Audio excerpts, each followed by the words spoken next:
Jamestown Evening Journal of Tuesday, May 6, 1941 gives two big stories. The excitement of the dedication of the new stadium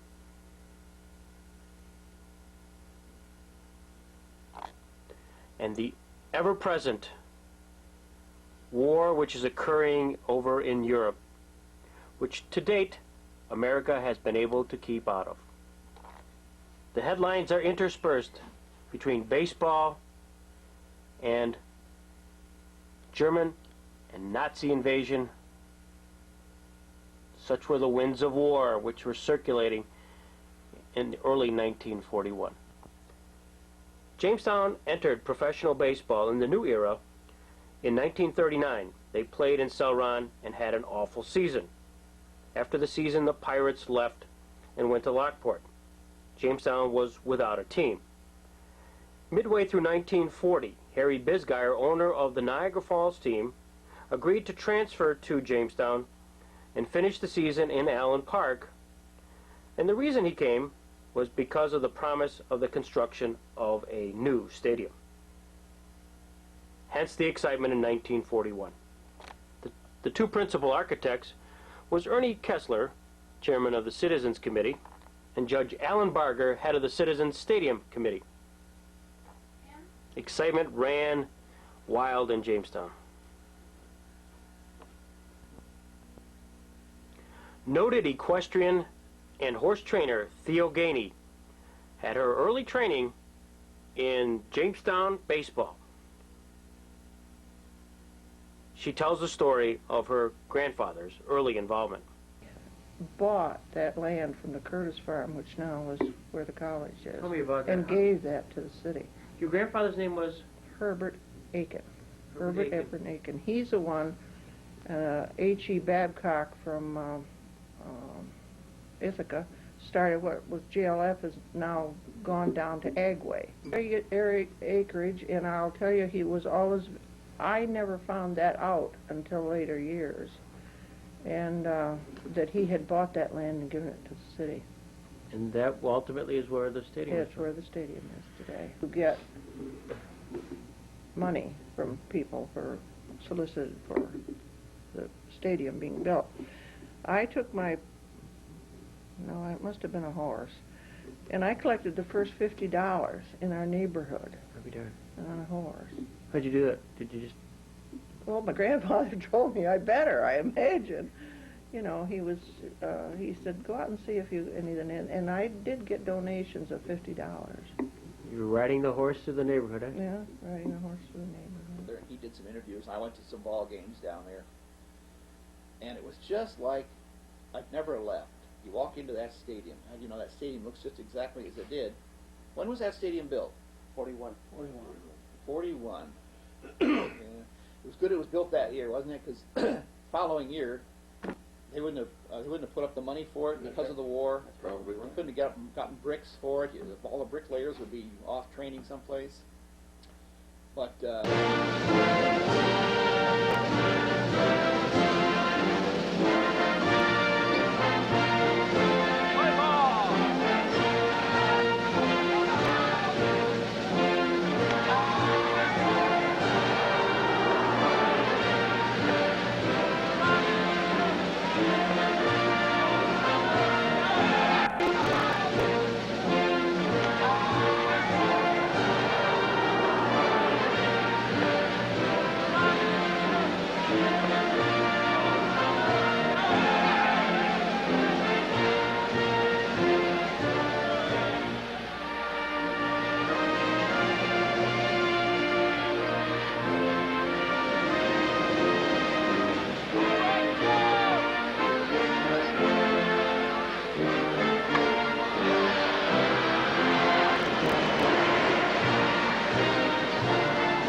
Between 1940 and 1950, penicillin was introduced, and the atom was split.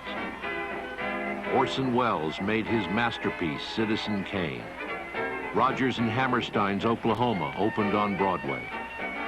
And Franklin D. Roosevelt was elected president a third time and a fourth. Overshadowing everything was a world war that would cost more than 55 million lives.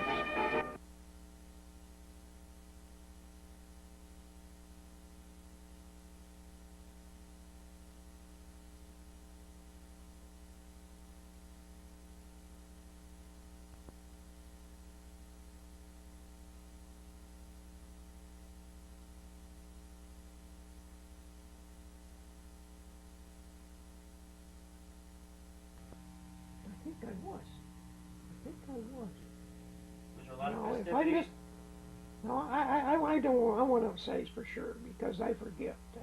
But if it wasn't the first day, I was up there soon afterwards. Because I can remember who played then too. I think I'm pretty sure easy. We need to hear it. Pollock, catcher. The first baseman was Heller, and second baseman was Levy. Shortstop was O'Neill. Third baseman, I think, was no. Coswell was the next year, I think, or maybe he was third baseman because he went up with Buffalo the next year. And there was Johnny Newman, and there was center fielder. I can't hardly remember.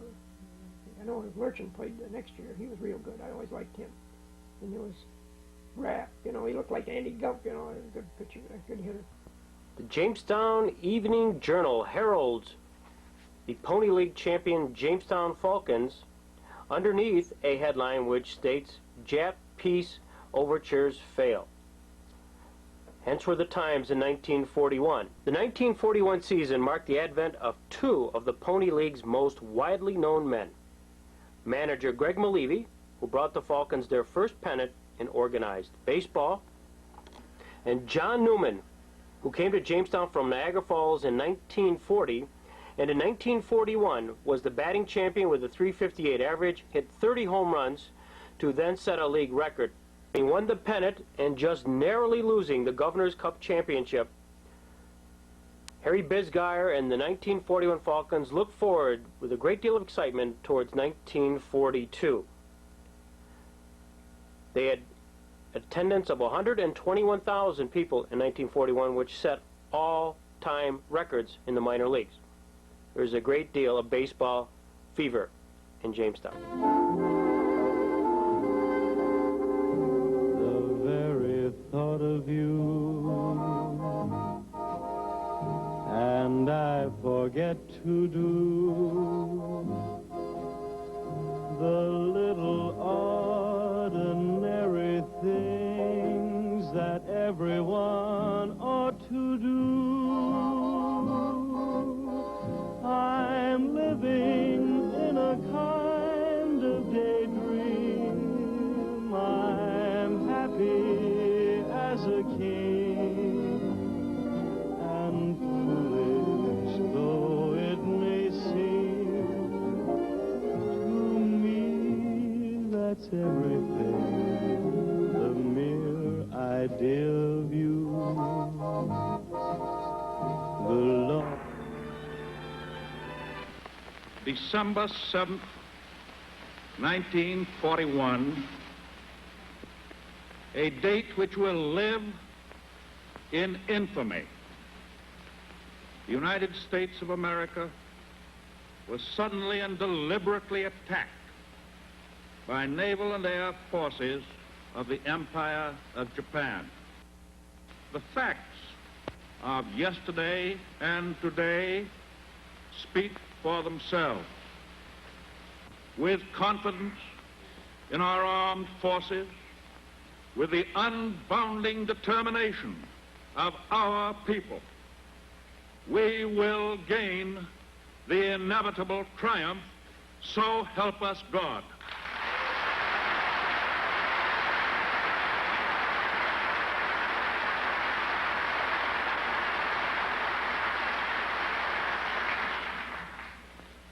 I ask that the Congress declare that since the unprovoked and dastardly attack by Japan on Sunday, December 7th, 1941, a state of war has existed between the United States and the Japanese. On December 5th, 1941, the annual meeting of the National Association was held in Jacksonville. It ended with much optimism for the future of the minor leagues.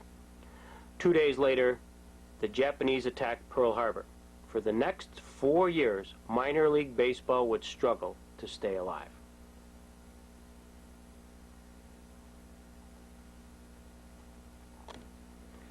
In March of 1942, sports editor Stuart McGuire puts this all in perspective. The Selective Service hits Class D leagues hard and explains how, in fact, club owners will have difficulty maintaining their teams. He concludes by saying that Mr. Bisgeier may be deprived of his entire nucleus, save manager Malevy and some younger ball players. The 1942 program encouraged all Jamestown residents to buy U.S. war bonds and stamps. Greg Malevy's men included first baseman Elmer Weinschreider, second baseman Greg Malevy, shortstop Pat McNair, third baseman Ted Wyberneck, left fielder Johnny Newman, center fielder George Lurchin, right fielder Tom Sass, catcher George Zimmerman, pitcher Charlie Medler, Stan Rogala, Charlie Shoup, Bob Swanson, Charlie Plitt, and Jamestown's own Lyle Parkhurst.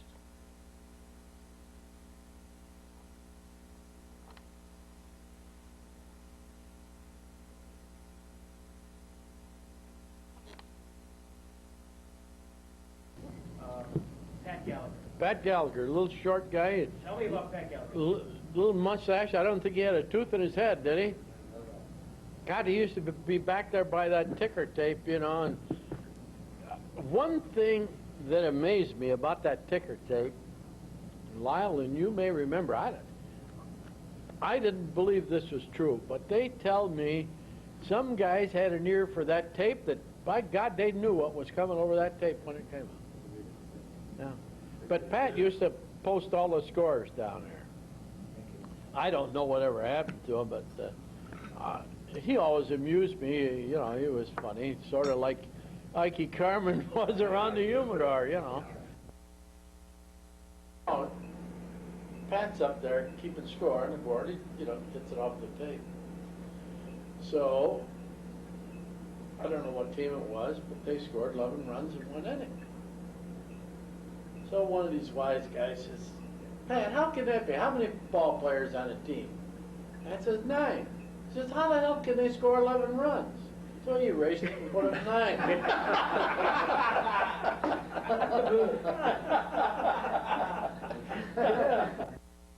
But they were always doing that. Of course he's a little... I don't remember what year it was, but I remember listening to a game, Falcons game on the radio. This is when Tom Sass was playing. Tom Sass, 1941. No. 41 or 42? Had to be 42 then. But I listened to the game, and the announcer was about Tom Sass. I think he was taking it off the wire. Deep right field, and Tom Sass. There goes Tom Sass up against the wall. My dad cracked up because I didn't tumble. I was young. My dad had to explain it to me. You mentioned Detroit playing, Kinky mentioned Detroit playing an exhibition game here. Is forgotten about 1942 when the Boston Braves came into town and played at Municipal Stadium. And that was the year that Paul Waiter had just hit his 3,000th hit. And so he was here about a month after he had hit his 3,000th hit. Staff consisted of the big three: Lyle Parkhurst, Charlie Shoup, and Charlie Medler. In fact, Charlie Shupp led the Pony League with a 24-7 record and a 2.34 ERA. Jamestown won the Pony League championship and went into the Governor's Cup facing Olean and Jake Pittler. The series came down to some real dramatics.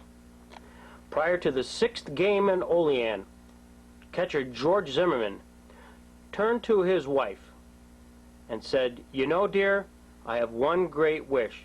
I'd like tonight to come up with the bases filled and hit a home run over the right field fence."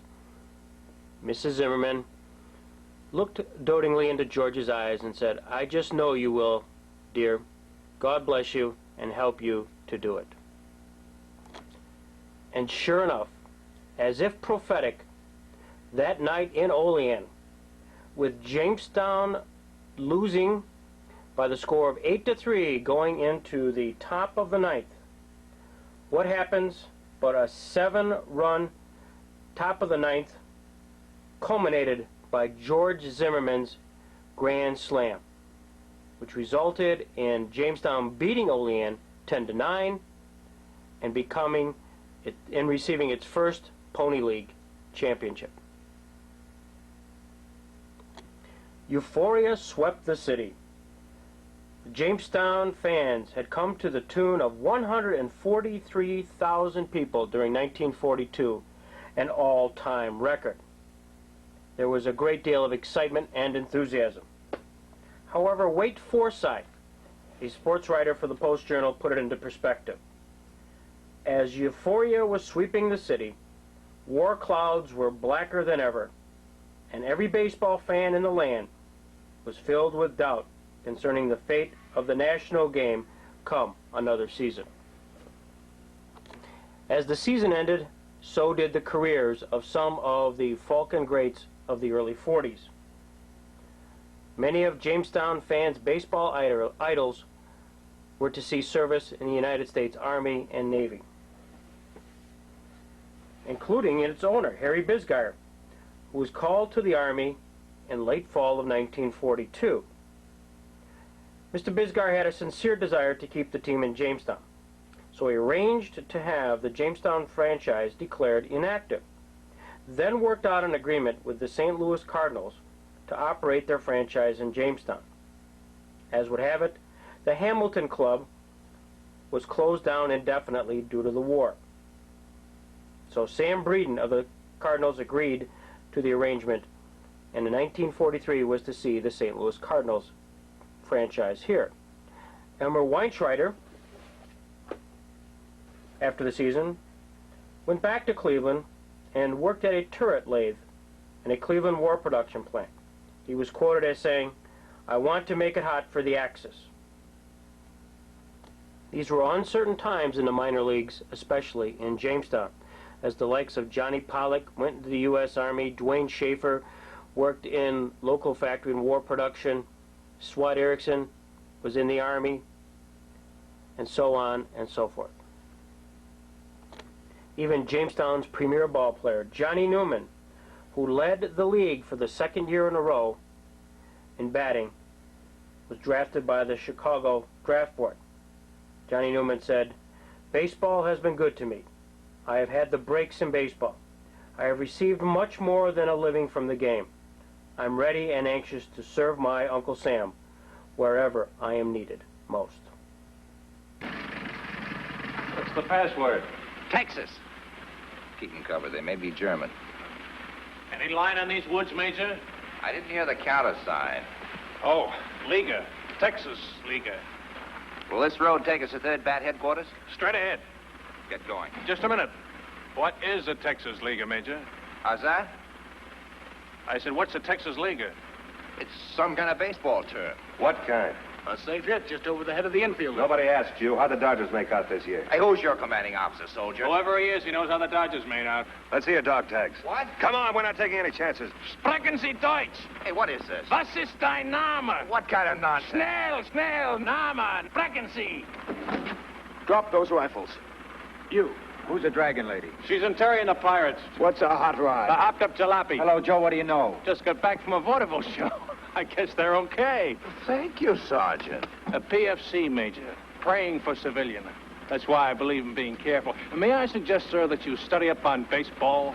Yeah, I guess I'd better.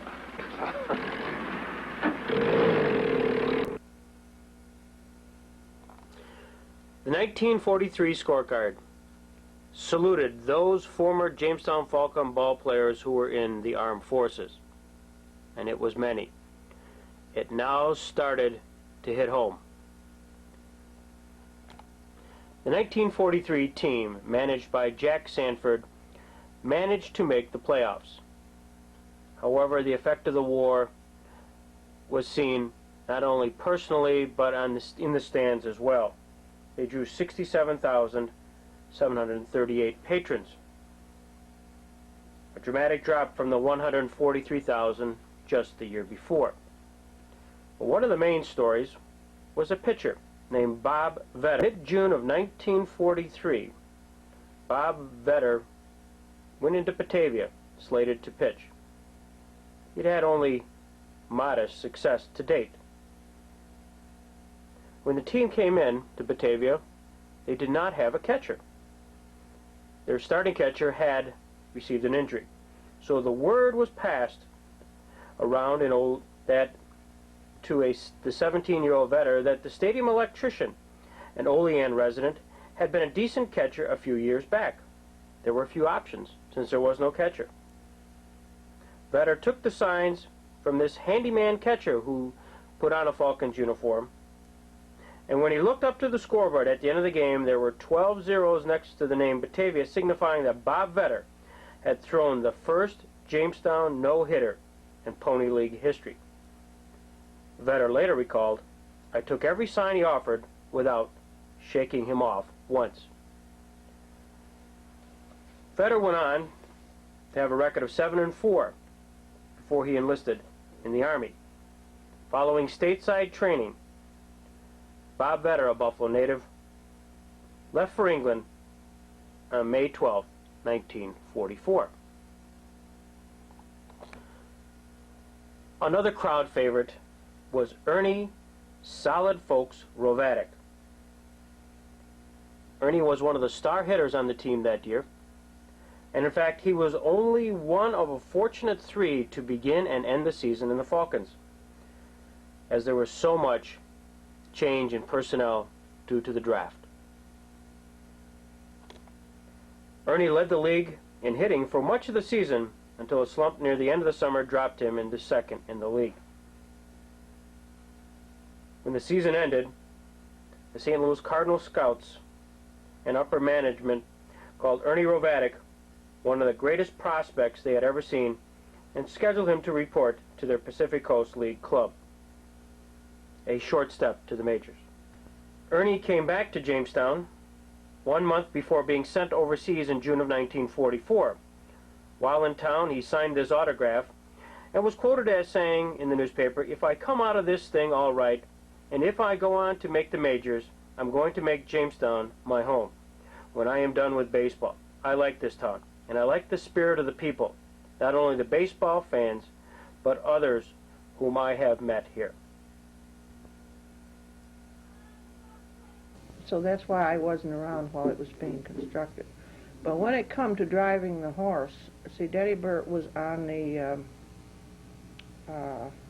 gas, what do they call it, you know. You could only have so much gas and you were dole. Rations. Yeah. Rations. Yeah. And so he didn't dare, he wanted to go, and I said, well, why don't we drive one of my horses down? And we drove it down. We found an old barn over on that side street there, and we put him in there, and then we'd go back home with that horse. We wouldn't do it today. There'd be so much traffic.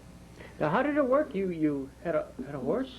Yeah, we had a horse and a buggy, and we came to the ballpark. And the man you just mentioned wrote it up in the paper. Yeah, about that. And so he could go to those games. So he didn't feel guilty on using his ration stamps for gas. This was your grandfather, right? Yeah, I was raised by my grandfather. Yeah, You and your grandfather would come to the games. Yeah. The horse and buggy. Yeah. How long was that? Well, by this time the stadium was built there, and but he just didn't feel because he was on that board that he should be using those gas stamps to go to baseball games. And the rations board. Mm-hmm. Oh, that's terrific. Yeah. Town St. Louis affiliate did not fare well in the Pony League. The parent club went to the World Series in 1943. The World Series program puts into perspective the feeling in 1943. This beer ad stated, "A year ago, when your black birds of prey far outnumbered fledgling American eagles.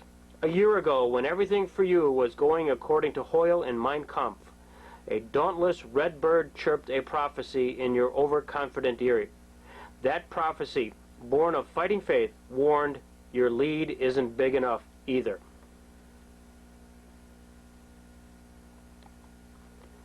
Now the prophetic red bird is telling you, victory is in the cards, but not for you, Adolf.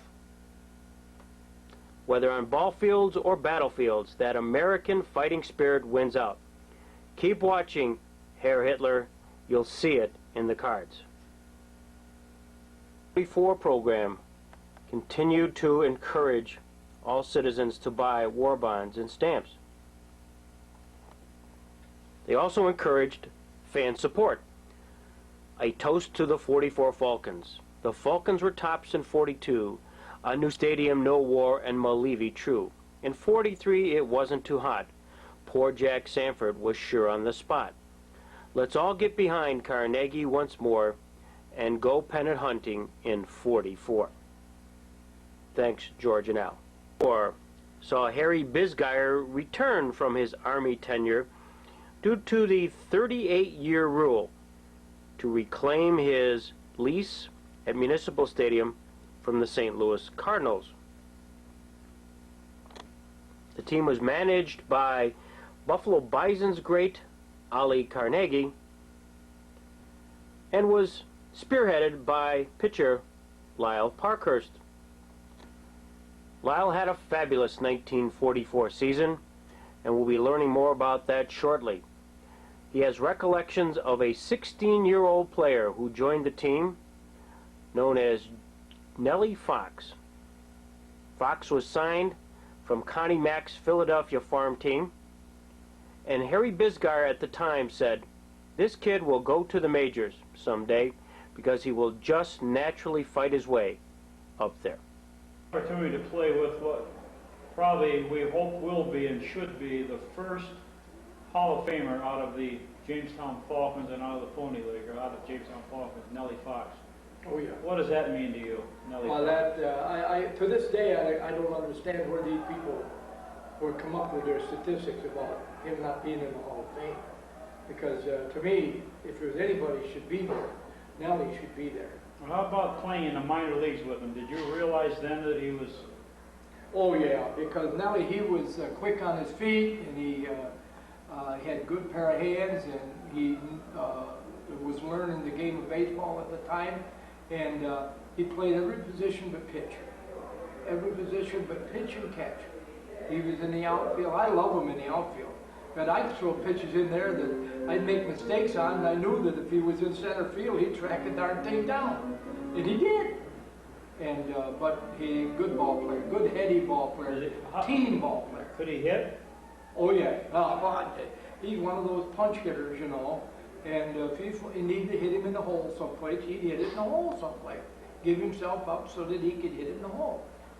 Yeah, good team ball Now, player. you played with him here in Jamestown. Yes, sir. Any place else? No. You never Oh yes, against him. You played against him. At Lincoln, he was at Lincoln, Nebraska, in the Philly organization. That's where I got that hat. Out? Oh yeah, I got him out. And how I used to get him out, throw right down the middle with nothing on him. Nothing. Because he's always looking for one out there, one in here, one up there, you know, so he could punch it. But when you throw it down the middle, then he had to hit up through the middle, and we had him all boxed in. He got a few base hits, but I get him out pretty well. Yeah. When he came here to visit, he came to the house, you know, and we had supper together. Nelly's a good ball player. Good man. Good man. Myron Joe Ginsburg. Now there was a character. I'll tell you. You know. A good game. Did he call your games when you were pitching, or did you call your game? No. He did. I didn't call my ball games. It was if they got base hits, it was the catcher's fault, not mine. Aside from being a character, Myron Joe Ginsburg was a Major League Baseball player.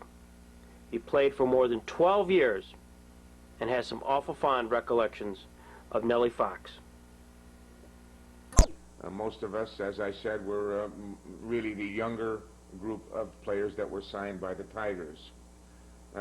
Jamestown had a working agreement with the Philadelphia Athletics at the time, and that's how we came to have Nellie Fox, who probably was one of the best second basemen of all time in the American League. Nellie was with the Athletics at the time, and he was sent down to Jamestown by the legendary Connie Mack, who said at one time that Nellie would probably be one of the best center fielders they ever had when he grows up.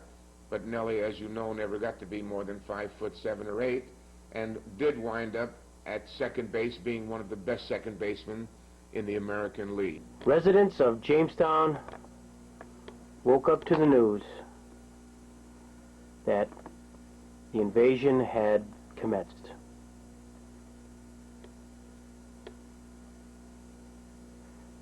(1944) D-Day. Here are filmed records of the day the Allied forces began their final assault on Nazi terror. The most powerful invasion air force ever in planes that opened the path through the so-called impregnable Atlantic Wall. While landings were successful, we were not without our losses. Each hour, and the enemy's hedgehog defenses are ahead. This is the supreme moment of invasion. This is frontal assault on an entrenched enemy.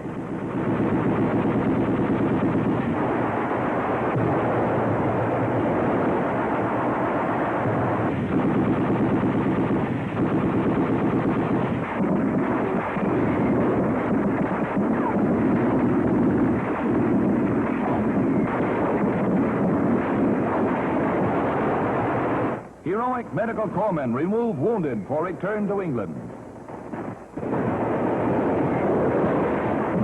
The first batch of Nazi prisoners, the Supermen who believed their West Wall impregnable, and a Frenchman to whom the stars and stripes spell liberty. He's waited a long time for this. General Eisenhower holds an early conference with General Montgomery, the commander of English ground troops, and they see that all operations go according to plan. These are the men who will lead us to victory, along with General Omar Bradley with glasses, who commands our infantry.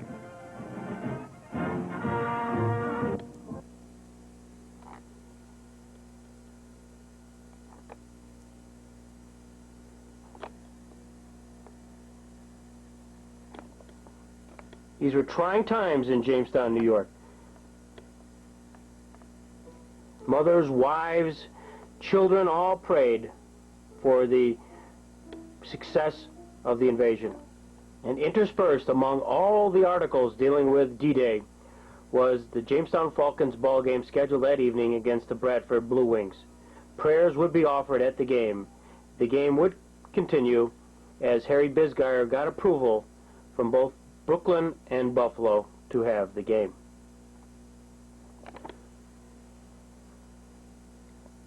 Blackouts and air raids were all part of the normal scene in 1944.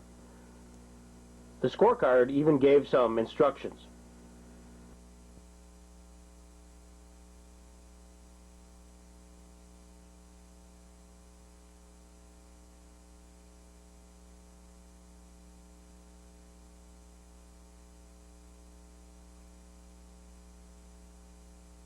In September of 1944, nearly 4,000 persons gathered at the stadium for the Jamestown Olean ball game and had a double blackout. Somebody had called the press box and said the blackout was on, and they turned out the lights.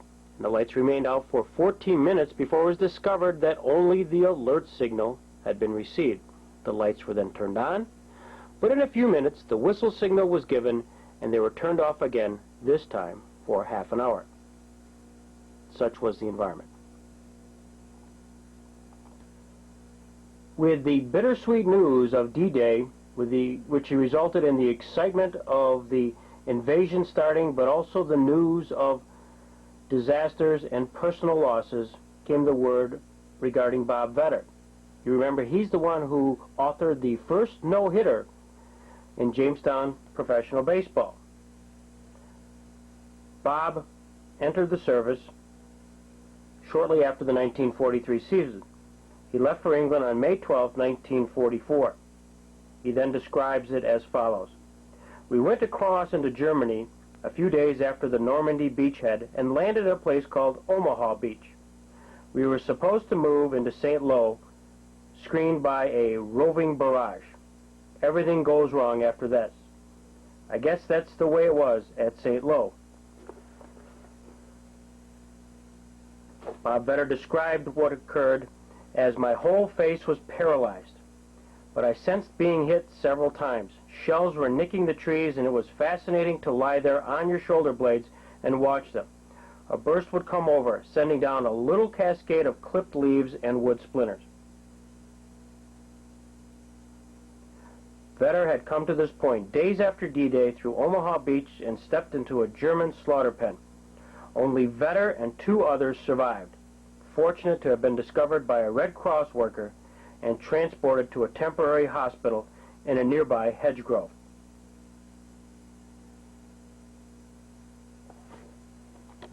Vetter survived the battle with a sustainer plate in his skull, a semi-paralyzed left arm and hand, and a numb side.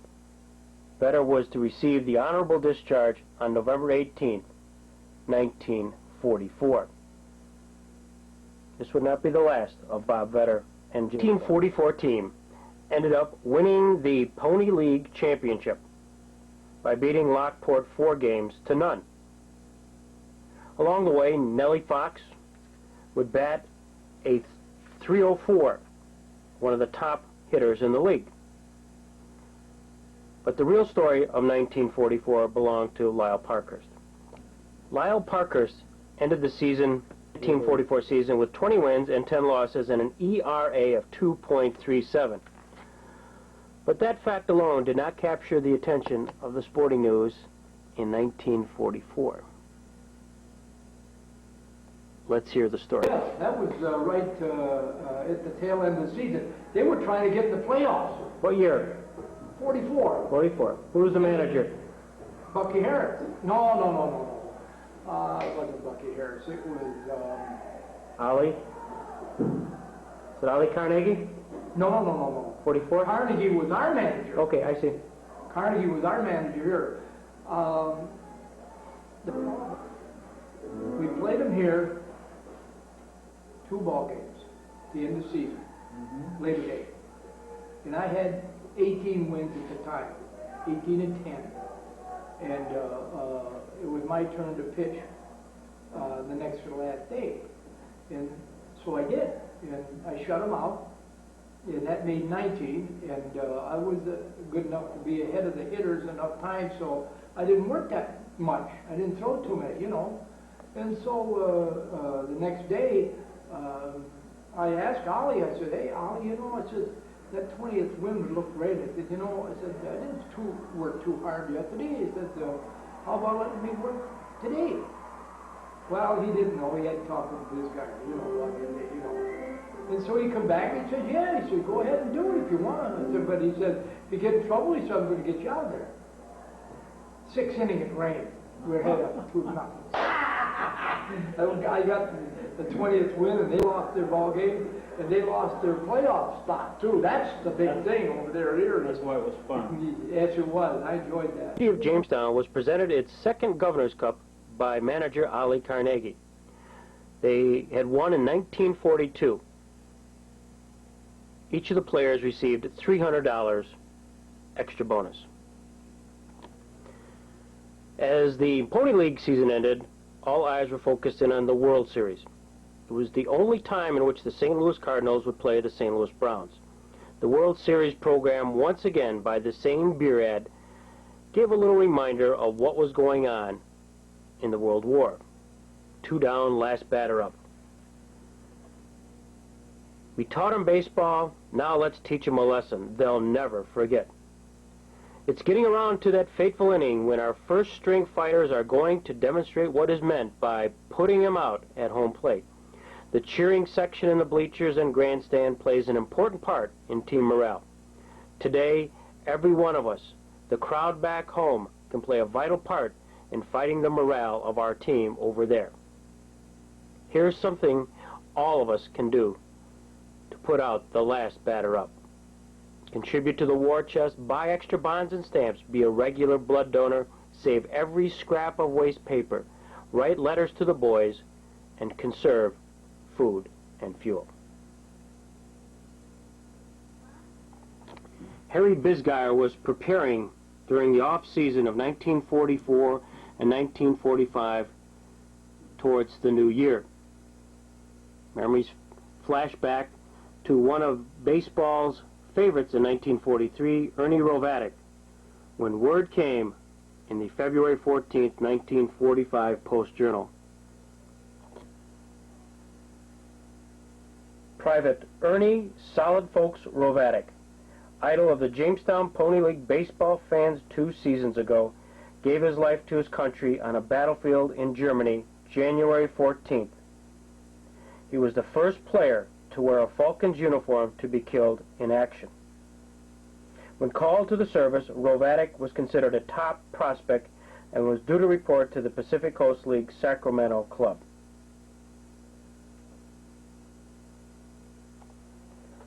The news came from Rovatic's mother, calling to inform the town that her son had been so taken and would not be returning. Another blue star was put up in a window, and the first loss of a Jamestown Falcon. It would prove to be the only loss of a Jamestown Falcon in the war. The edition of the Jamestown Falcons was managed by Jim Levy. The team ended up runner-up for the Pony League laurels. However, the big news in April of 1945 was President Franklin Delano Roosevelt died suddenly of a cerebral hemorrhage at 3:35 on April 12, 1945, plunging the nation and all the liberty-loving peoples of the world into stunned and unprecedented mourning. Harry Truman of Missouri was sworn in as the 32nd President of the United States at the White House. The 1945 season started with this great deal of uncertainty. Fortunately, the war was easing up. The Post-Journal reported, with a more optimistic air than at any time since Hitler and Hirohito plunged the world into chaos, a chaos out of which may emerge a partial peace at any moment, Pony League Baseball launched its campaign. There were flag ceremonies and a prayer for the late President Roosevelt. The headlines read, "Cowbells ring as ump takes bride at plate."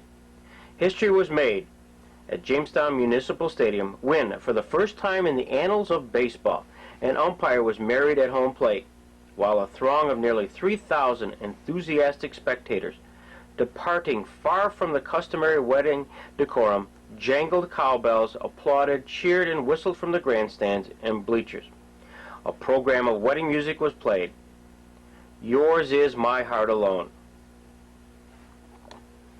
Preceding the appearance of the bridal party, the Jamestown Falcons and the Batavia Clippers marched slowly from their dugouts in single file, their bats slung over their shoulders, and falling into 2 lines formed a path down which the bridal party later walked to home plate, where the minister, Reverend Galbraith, awaited. With Jim Levy as the best man, Reverend Galbraith married the 2 parties and later admitted he was the most nervous person on the field. But maybe that person was Badger, who forgot to kiss the bride. As the party started to march towards the stands through another archway of bats, the fans howled for the traditional kiss. Badger came through in fine style, but so quickly kissed his bride that she was caught unprepared and did not have a chance to even lift her veil. After the ceremony, Ross Badger hurried off to change into his uniform, and Lucy Badger watched her husband umpire the ball game from the stand. A collection was taken, included a $200, a white button, a safety pin, 5 pennies, 1 peppermint lifesaver, 6 bus tokens, and 6 red meat points. A valuable possession during these war years as they spent their honeymoon in Niagara Falls. Badger was quoted at the wedding as saying, "I have caught more Hades at home plate than most baseball men, so I wanted to be married right there and see if it would start a more lasting war."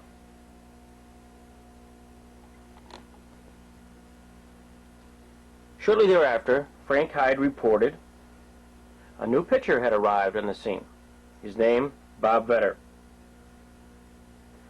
Following several months of recovery both in Europe and in the States, after being shelled in Omaha Beach during D-Day invasion, and having had 2 operations performed on his head, Bob Vetter was honorably discharged. He took home a sustainer plate in his skull and a semi-paralyzed left arm and hand. But he was not content simply to survive. He notified the Cardinals, who still reserved his baseball rights, that he was ready to come back to baseball. The Cardinal brass was amazed by his progress in the spring and assigned him to their Carolina League Club. From there, he wired Harry Bisgeier, who bought out Vetter's contract and asked him to report immediately. Bob Vetter later told Frank Hyde when he arrived in Jamestown that Mr. Bisgeier had a lot of faith in me. He taught me to have faith in myself. It's a long way and I've got a lot to learn, but now I am sure I'll make it. Bob Vetter ended up the 1945 season with a highly respectable 10-9 record. Jamestown ended up the season finishing 2nd place, losing to Lockport, managed by, who else? Greg Molevy. One of the other interesting notes of the 45 season was the manager himself. Apparently, Jim Levy was chased by umpires 4 times in 4 consecutive days in 1945. The 45 season was overshadowed by the events that occurred. This afternoon, a message from the Japanese government in reply to the message forwarded to that government by the Secretary of State on August 11th. I deem this reply a full acceptance of the Potsdam Declaration, which specifies the unconditional surrender of Japan. In the reply, there is no qualification. Reporters rush out to relay the news to an anxious world and touch off celebrations throughout the country. Washington is jubilant, and in Chicago, more than 1 million sing and dance in the streets in the biggest celebration the Windy City has ever seen. Joy is unconfined. The newsreel narrator is as ecstatic as the people shown in the film. But there's no doubt happy days change our history too.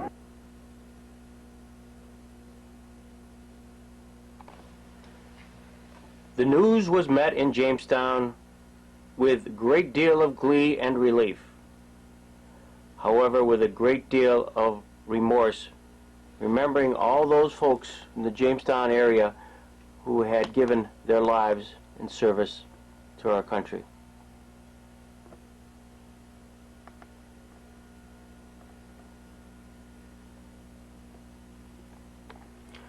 With the return of the soldiers, changes were on the horizon in Jamestown baseball. Harry Bisgeier, the owner of the Jamestown franchise for 6 seasons, sold out to John Yackham. John Yackham was a native of South Dayton. He'd graduated from the University of Missouri in 1940 with a degree in journalism and later worked as a reporter in the UPI in Jefferson City, Missouri. It is there his paths crossed with Branch Rickey. He then entered the service as a Marine and was decorated for the battle at Guadalcanal and was awarded the Silver Star. As he returned from the Marines, an opportunity presented itself. Let John explain. And I got to ask two quick questions for the video so I can clear it up. Our history of professional baseball. You bought the Jamestown franchise from Harry. This guy. Do you remember how much you paid for it? Yeah, $22,500. And I bought a bus because we didn't have a bus. He had 2 station wagons. So I really had, I think I had about 30,000 in it outside the 22. The only aside, Harry Biscayne agreed to sell the ball club for me for $20,000, and I agreed. And I was still in the Marine Corps, and I came back from Washington. And then he said, "Well, here's an eager man." So he said, "I've changed my mind." He said, "I need $22,500." And he said, "You know, I told you I would accept certain ball players. You can have all the ball players." I said, "Why?" He said, "Well, we're getting ball players out right here. Everyone who's in the service, so you can have them." I said, "Well, Harry, you're right. I want to buy the ball club." So I gave him the $22,500. There's a ball player named Lyle Parkhurst, who was a local boy, a very crafty left-handed pitcher. He was a mature boy when he was 16. And so I get all the ball players. I'm still in the Marine Corps. I get a wire. Parker's drafted by Montreal. In those days, that's $1,200, so I got $1,200, and I sold 2 players, so I got the $2,250, so it's still $20,000. May 1st, 1946, the first game since the end of the war, saw 5,162 fans. This was the largest opening day crowd in the history of Jamestown. Peacetime revival had occurred. Jamestowners were eager for baseball, unrestrained by the tentacles of war. From the ashes of a war-laden year came the 1946 Baseball Club. Peacetime baseball came back to Jamestown, read the Post-Journal, for the first time since 1941, and brought out the largest opening day crowd in the history of Municipal Stadium. A.B. Happy Chandler, the High Commissioner of Baseball, who made baseball history by attending his first Class D opener in Jamestown, sounded the keynote of what most of the fans were thinking when he declared in speaking at the pregame ceremonies, "We owe gratitude to God that we are safely through the war ordeal. We should dedicate this season in baseball in memory of those who died and those so crippled they will never play baseball again." Come on, everybody, sing. Let's all sing. Take me out to the ball game. Take me out with the crowd. Buy me some peanuts and Cracker Jack. I don't care if I never get back. Let me root, root, root for the home team. If they don't win, it's a shame. For it's 1, 2, 3 strikes, you're out at the old ball. I'm Kristen Stein, Director of the Fenton History Center in Jamestown, New York. We hope you've enjoyed this presentation, which is just one of many stories from our community's rich history. The Fenton History Center preserves our shared history through the presentation of educational programs and exhibits, the maintenance of a collection of local artifacts and archival materials, and a library specializing in local history and genealogy, all for the benefit and use of the public. For more information about the Fenton History Center and its activities, call 664-6256.